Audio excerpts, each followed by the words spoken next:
SJC-13027, Joseph A. Curtatone v. Barstool Sports, and Kirk Minahan. Attorney Keston. Do I argue sitting down or standing up? You can stand up at the podium, at that right there. Yep. May it please the court, good morning. I am doubly thrilled. It's my first time in court in 11 months. And of all places to be here. Thank you for having us. In Massachusetts, the legislature decided that each party would have the right to control the recording of their voice. In this case, the facts are simple and uncontroverted. What happened was, as you know, there was a public dispute between Mayor Joseph Curtatone and Barstool Sports, especially Mr. Portnoy. Mr. Minahan went to work for Barstool Sports. Mr. Minahan says he tried to get an interview with Mayor Curtatone. The mayor's not aware of this. And then Mr. Minahan decided to defraud Mr. Curtatone. Okay, counsel, I'm behind you here, Justice Cipher. You can keep looking at the camera though, but I'm the one asking you the question right now. And my question is, we understand the facts of the case. Can you address the issue with regard to consent and, well, not consent, but secretly, the term secretly in the statute and how that works with actual consent or fraudulently obtained consent? And then my other question is going to be about the case from the Federal Circuit on the Veritas, Project Veritas, and the recent finding that our statute is partially unconstitutional at least. Can you address those issues for me? Well, I don't believe the statute's unconstitutional. Well, the federal court said in some cases it is. So, and Well, involving the police officers and involving secretly recording public officials in public spaces, it's unconstitutional. That fits our case actually perfectly in the negative. That is, if the Mayor Curtatone, as a public official, was making a speech, was speaking in a public place about his duties, I agree with you that they would have no right to, he could be recorded. What happened here was not that. This was a private phone conversation between Mayor Curtatone and somebody he knew.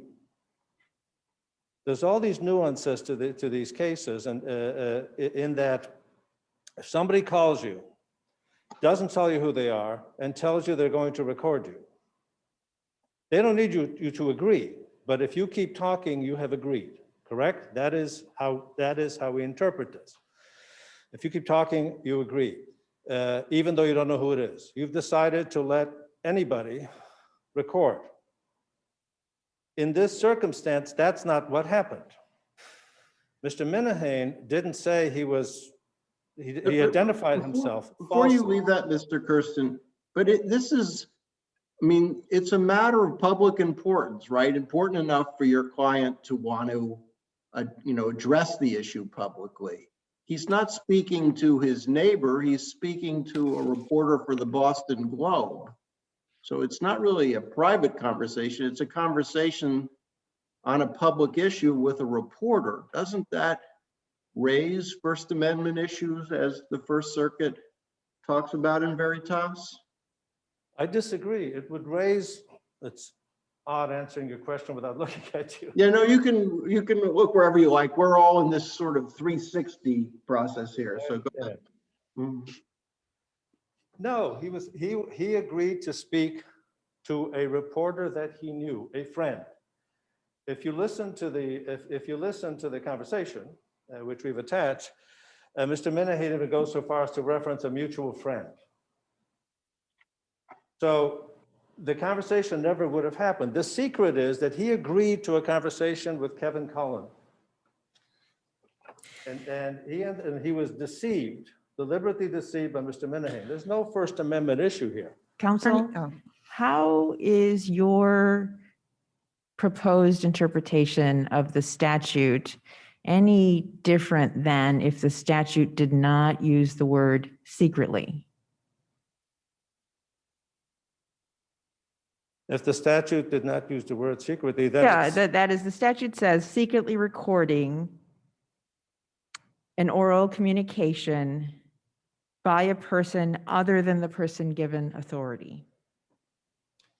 It seems to me that you're interpreting secretly out of the statute. And I'm wondering how that squares with the words of the statute, because you're saying that the recording has to be by the person who was given authority, in this case, the Boston Globe reporter, right? yes. he Why, so that would be taken care of by this phrase, by a person other than a person given authority. But the statute is not limited that way. It requires that the recording be secret also. In this situation, he sought authority, and the secrecy is the person who's recording it. So you're saying that secretly means the person who's given authority, that is someone other than the person given authority. Yes, if someone, I mean, because here he sought authority. If he didn't seek authority, if he just held up the phone, the Glick case, if he held up the phone and the person recorded was aware that somebody, the police officers of the comment did not know it was Mr. Glick, somebody was recording them, they had a right to stop talking. They were given that right if they wanted to. If they wanted to keep talking, they'd be recorded. That's the choice you make when somebody tells you. But when somebody lies to you about who they are, I mean, if a justice called another justice and said, I'd like to record it just so I remember it, likely you would say, okay. If it turns out that that person was not who they said they were, then it was a secret recording by me, say, if I did it and pretended to be one of you. It just seems to me that you're reading that secretly word out of the statute, because you're saying secret needs to be by the person given authority. You can't lie. You can't lie about who you are to get the conversation and the recording. Where's That makes it secret. where's that understandable morality infused into section 99? What section 99 is intending is that no one's secretly recorded. Yes. The mayor was not secretly recorded. He understood he was being recorded. Your interpretation might be better, I don't know, although it has serious public policy and First Amendment implications, but the statute talks about secretly. If you know you're being recorded, you're not secretly being recorded. But if you know you're being recorded by a person you know, then you are being secretly recorded by someone else. And I suggest to you. But doesn't that go too far? Because if you're in public, if the mayor is in public, anyone can stick their phone up in the air and ask him a question, right? He knows he's being recorded, but he doesn't know who it is. And he also doesn't know who they're going to share it with. He just knows he's being recorded, right? Correct. So there isn't a knowledge of knowing who's recording you. There's just a knowledge of knowing you're being recorded, right? Correct. Here's the issue though. If you know someone's recording, you don't know who it is, your Right. choice as to whether to keep talking. When you're induced to have a conversation by someone lying and saying there's somebody you know and trust, that you have agreed to that. You have not, and you know that they are recording you, and you know ostensibly you kind of know what they may do with it. But if somebody's tricking you, But isn't Doesn't there this always case. a risk? Isn't there always a risk when you're being recorded that it's going to be shared with somebody you don't trust? That's why recording is different from a normal conversation, right? oh, always. I mean, if you could have a perfectly legal conversation, I meet with you, I sit down with you, I say, may I record you? And I may betray your trust. Right, Or but a reporter may- Mr. Cullen could have given the tape to Barstool, or as reporters, if he's going to write about the story, he may ask Barstool for comments. That's sort of, even your client would expect if he thinks this is going to result in a story, right, that it would result in a back and forth between Mr. Cullen and Barstool, right? He knows he's being recorded and he knows that there isn't any control. It's up to Mr. Cullen what he's going to do with this, right? But Your Honor, that's always true. Mhm. Mr. Keston, how do you get around the precedent we have where we have a requirement, number one, that it be secretly recorded, and number two, the consent issue? And keep in mind, this is the wiretapping statute, as you well know. And going back when it was enacted, it was to authorize or not authorize police to tap into people's phones. There's a surreptitious component of the statute. And as Justice Wendland pointed out, I don't think what you're not addressing the secret part of it. You're kind of just conflating everything into what you wanted to read. Oh, I don't think so. I mean, I know we're accused of that in the brief. What I'm saying is, because of the fraud in pretending to be someone that Mayor Curtatone knew, that made the recording by him secret. Now, you don't have to know who's recording. Absolutely true. It's your choice. I got a call Friday, actually, from a reporter who I didn't know, who said, "May I record you?" I actually asked him, "How do I know it's you?" But I knew it was someone, I didn't know him, and I agreed to go ahead, let him record me. But if that person had said they were someone that I know and trust, which happens all the time, and that person asked me to record, and then I found out that this other person actually recorded it, that's a secret recording. Counsel, don't we normally talk about, when it comes to the construction of statutes, that we give the words their everyday common understanding and definition? And this, I guess, goes back to Justice Lowy's point. Secret means secret means secret. And if we're now infusing it with this definition you're giving, where there has to be some objectivity to it, where you think it's actually the person who said, "I'm recording you." And if it's not, then therefore it's secret. Doesn't that create all of the mischief we talk about when we don't afford the terms its ordinary common understanding and definition? I disagree. I mean, this is a unique set of facts that's never come up in any case where someone actively defrauded another person. I'm not disagreeing that that's your interpretation. What I'm getting to is, doesn't that change the definition of secret as it's commonly understood?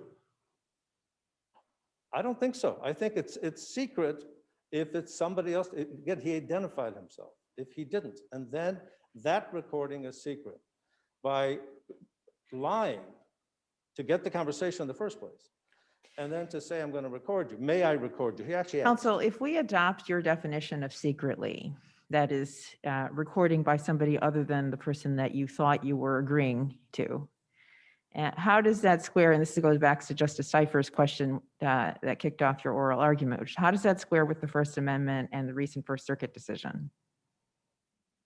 Because we're talking about here, he's not first, he's not in the course of his public duty. Second, it's fraud. What we are suggesting, what I'm suggesting in this case, is that the fraud element takes it out of the norm, takes it out of the other cases. The act of fraud, the pretending to be someone to induce the person to talk and then to be recorded. Did you plead that claim? Is there a fraud case here? Is there a misrepresentation case here that you could have made? Could have made, I'm only suppose. asking because you've got, all your eggs on the statute. Yeah. Yeah.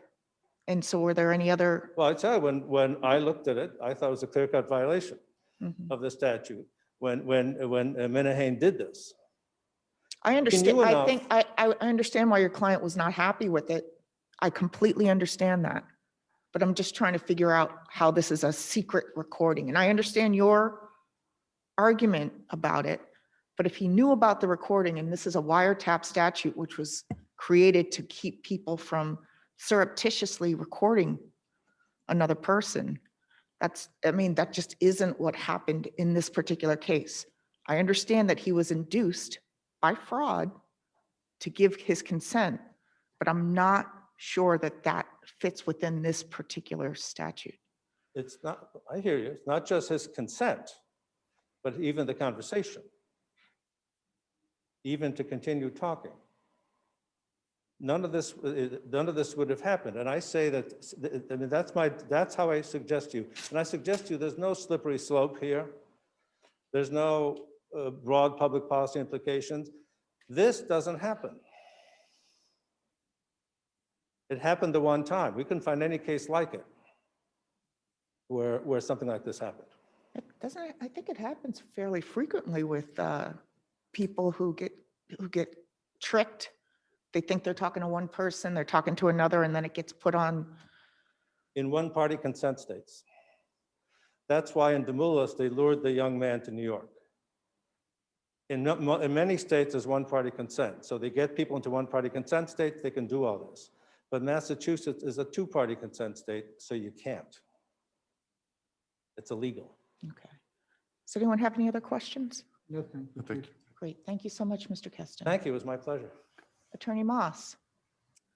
Good morning, Chief Justice Budd, and may it please the court. My name is Aaron Moss, and I'm appearing this morning on behalf of the defendants Barstool Sports and Kurt Minihane. I'm very sorry that I was not able to appear in person today. I very much wanted to. You're all doing better in Massachusetts on the COVID front than we are in California, and I'm sure you want to keep it that way. Accepting Mayor Curtatone's argument would require that this court both ignore the plain language of the Massachusetts wiretap statute and also overrule more than 40 years of precedent going back to Commonwealth versus Jackson. There's no reason for this court to do that, though, because as Jackson held, the statute is clear and unambiguous. Well, counsel, can you address the Project Veritas case? It was on the federal district, it was the Martin Gross case, and then it becomes named the Project Veritas case when it gets up to the federal circuit. Yes. And they're ruling on this and how this might affect this case. Sure. In the Project Veritas case, in the portion that was found to be unconstitutional, the First Circuit, in an opinion that was joined by former Justice of the Supreme Court, David Souter, held that even the secret recording of police officers in public spaces would be unconstitutional, to hold that that is a violation of Section 99. And here you have a situation where the recording was not secret. And so it actually goes much further. And I would say that a fortiori, if the secret recording of a public official, or at least a police officer in that case, was a First Amendment violation, that we would certainly have First Amendment implications if we were to interpret the statute the way that Mayor Curtatone has argued that it should be interpreted. But of course, Was as the this plaintiff in a public space? I'm sorry, can you Was repeat the the question? plaintiff in a public space? Your Honor, the plaintiff was not in a public space, and therefore we are not arguing that there was either consent or that this was public. We are going to assume for purposes of the argument that this was a private conversation, even though Mayor Curtatone believed it was going to be published in the Boston Globe. The key, though, is that he had actual knowledge that he was being recorded. And as the court held in Boyarsky, these are two independent prongs. You have the secrecy prong and you have the prior authority prong. And if either one of them is not present, there is no violation. And very importantly, Your Honors, the secrecy prong does not go to the identity of the person doing the recording. It goes to the fact of the recording.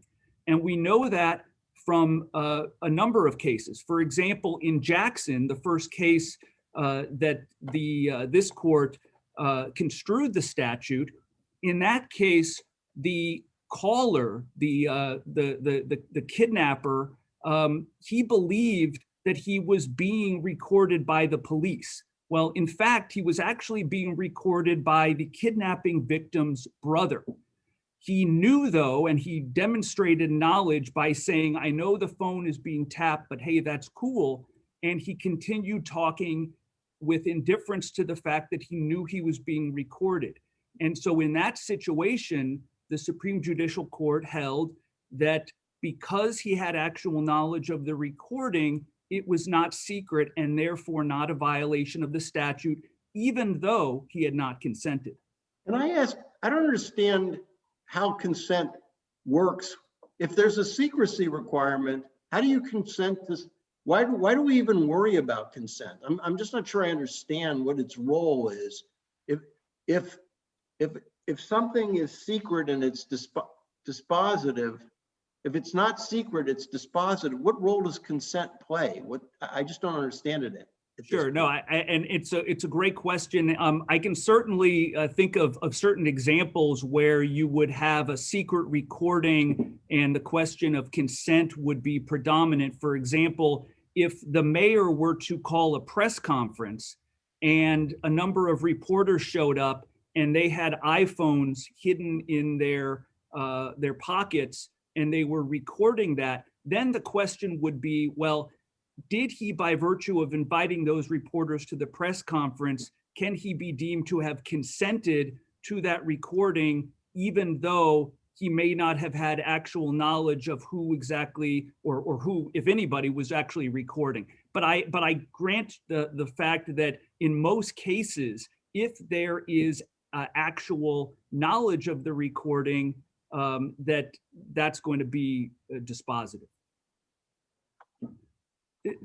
The other thing that I think is very important to remember is that this is a wiretapping statute.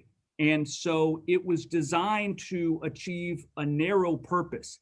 To the extent that another case could arise in which somebody is defrauded or is the victim of trespass or has had his or her privacy invaded, there are torts that this Commonwealth recognizes that in an appropriate case could be brought in order to give the plaintiff redress. However, there is not a cause of action here because in this case, Mayor Curtatone believed he was speaking to the Boston Globe, the largest newspaper in the city, and believed that he was going to have his words printed in that paper. So there is no claim here for invasion of privacy. I don't believe there would be any fraud damages. And of course, the mayor did not plead any other causes of action, but certainly sure. Mr. Rose, can I ask you, I understand you say that the secretly hearing was not properly presented below, but I'm just trying to understand what is the difference between secretly hearing and secretly recording? Are they, so you could explain to me what you think that means in the statute? Sure. And Your Honor, I would actually waive the argument about the argument not being presented below. But regardless, the fact of secretly recording is when you have a third party to the conversation listening in on the conversation. It necessarily would require somebody who is not a party to the conversation. And in order to construct his hypothetical. But you don't need to be, it's not isn't it an either or? You can either be secretly hearing or secretly recording, right? Sorry, my lights turned out. Absolutely, yeah. You could be either. However, in order to find a secret hearing, Mr. Curtatone has had to envision a situation in which he was speaking to Kevin Cullen and Kurt Minihane was eavesdropping on that conversation. However, well, I'm not sure I follow that because, I mean, Mr. Kester hasn't presented this quite like that, but it's clear he's not being secretly recorded, at least it's clear to me, but Mr. Minihane is sort of secretly hearing this in a sense because I could see there's a difference between secretly hearing and secretly recording here because he's surreptitiously hearing it, right? I mean, I guess. But he's a party to the conversation, so he can't be surreptitiously hearing his own conversation. That to me does not make any sense, that the statute clearly envisions a situation in which the police are listening in on a conversation to which they are not a party. Remember that the statute is a one-party. Can I ask a second? So if Mr. Cullen called up Mr. Curtatone and said, I'm recording this, I'm all alone, and Mr. Minahan was listening in, would he be secretly hearing this? You mean you're assuming that there was an actual Kevin Cullen present? Yeah, I'm just trying to understand what Sure. secretly hearing Yeah. means, if it's different from secretly recording. Yeah, absolutely. If Kevin Cullen was interviewing Mayor Curtatone and Mr. Minahan or anybody else was listening in, then that would be secretly hearing, because there But is. isn't that what Mr. Kester is sort of indirectly making that argument by saying he's pretending to be Cullen, he's secretly hearing this. He's not quite doing that, but it seems like that's his better argument. But it requires you to assume and to assume an imaginary conversation between Mr. Cullen and Mr. Curtatone, to which Mr. Minahan is listening in. But in fact, there were only two parties to the conversation. But doesn't Mr. Minahan create that imaginary conversation by pretending to be, he's pretending to be Mr. Cullen. So there is an imaginary element to this. Isn't there? Yeah, but there's certainly an imaginary element. But as I said, Mr. Minahan was a party, in actuality, was a party to that conversation. There was no conversation with Mr. Cullen. And so therefore, it's just fictional to say that there were three parties and Mr. Minahan was listening in. Yeah, I'm just trying to get a sense of what secretly hearing means, if it's different. Yeah, and why this isn't that. But I understand your argument that because he is the person on the phone, he can't be, a separate secret hearer or something. Right. And just if we remember what this statute is about, it was designed to provide safeguards with respect to wiretapping, which the legislature determined was important to allow the police to do in order to stop organized crime. And so you have a one-party consent with regard to any conversations in which the police are participating. But with respect to the police listening in on another conversation between two different parties, there are different set of rules that apply. And in that situation, if the police are listening in, they would be secretly hearing that conversation unless they go through the appropriate protocols that are laid out in the statute. I think that it's important to remember that if we were to interpret the statute in the way that Mayor Curtatone is asking your honors to, that it would raise a whole host of issues that are constitutional in nature, that the court does not need to and should not be wading into. And there are issues regarding, given that this is a content neutral statute, we would be raising issues regarding the type of speech that actually gave rise to a violation of the statute. Here you have a situation where it's the identity of the person doing the recording. In another case, it could be that in this case, Mr. Minahan promised that he would write a certain type of story about Mr. Curtatone, and perhaps the story turns out to be different than was promised. There may be any other number of issues that would all. Mr. Moss, if I can interrupt you, I think one of the issues you may have raised in the briefs was if you actually blend the secretly recording with the consent, that there might be implications for investigatory reporting.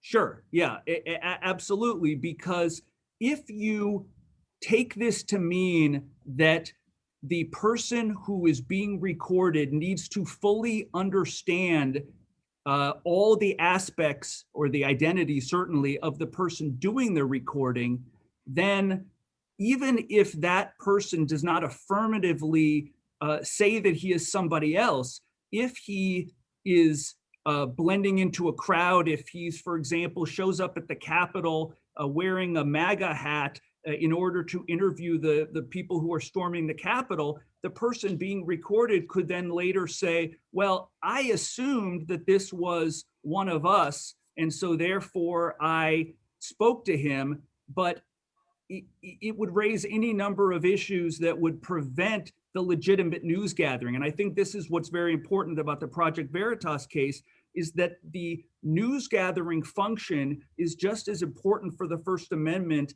as the publication and dissemination aspect of the First Amendment. And of course, in Jackson, this court specifically said that the actual knowledge of the recording is the proper standard, so we don't need to get into all these subjective issues about what was in the head of the person recording.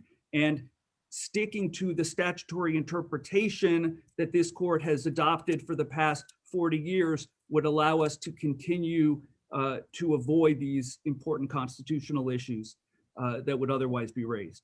Unless there are any other questions, I would just suggest that of course, the Superior Court needs to be affirmed. Okay, thank you very much, counsel. Thank you, counsel.